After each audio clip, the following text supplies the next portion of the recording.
En phase équinoxiale, comme c'est le cas aujourd'hui, comme c'est le cas tous les 15 ans, eh bien, il y a une guerre intellectuelle. Une guerre intellectuelle, une guerre conceptuelle, une guerre des modèles, si on veut. Il y a de nouveaux modèles qui apparaissent sur le marché, qui vont se mettre en dialectique avec les anciens modèles, et on va devoir trancher entre ces différents modèles. Je rappelle que d'ailleurs, même en politique, par exemple, la notion de programme commun proposé par les socialistes dans les années, à la fin des années 70, relevait d'un modèle qui a probablement échoué à un certain moment, peu importe. Il y a des modèles économiques, des modèles socio-économiques, même des modèles au niveau du fonctionnement des institutions, des modèles constitutionnels. Donc la phase équinoxiale, c'est le moment de la confrontation entre ces différents modèles.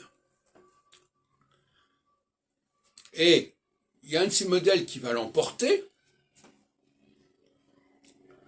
et qui va ruisseler sur la société, avec plus ou moins de puissance, qui dépendra aussi de sa force gravitationnelle, en quelque sorte, comme je disais tout à l'heure.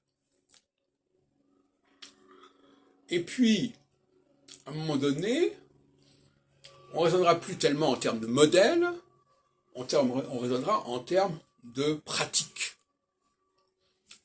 Pratiques qui sont devenues plus ou moins institutionnalisées, qui sont devenues choses communes en quelque sorte.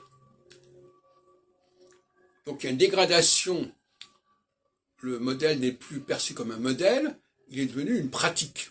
Vous savez que c'est un des graves problèmes. Certains présentent des modèles comme des pratiques, et les pratiques comme des modèles. Alors c'est pas du tout pareil. La pratique est une dégradation quelque part, une implication du modèle, de tel et tel modèle. Et à un moment donné, on ne pense plus même à la cohérence du modèle, on pense à son application, à sa pratique, à sa validation par la pratique. C'est pour ça qu'en phase solsticiale, on est plus dans le domaine des pratiques, et en phase équinoxiale, on est plus dans le modèle, dans le système des modèles. À telle enseigne que souvent, tel modèle va se présenter comme une pratique. C'est-à-dire comme quelque chose qui n'a même pas besoin d'être validé intellectuellement, mais qui marche, qui fonctionne.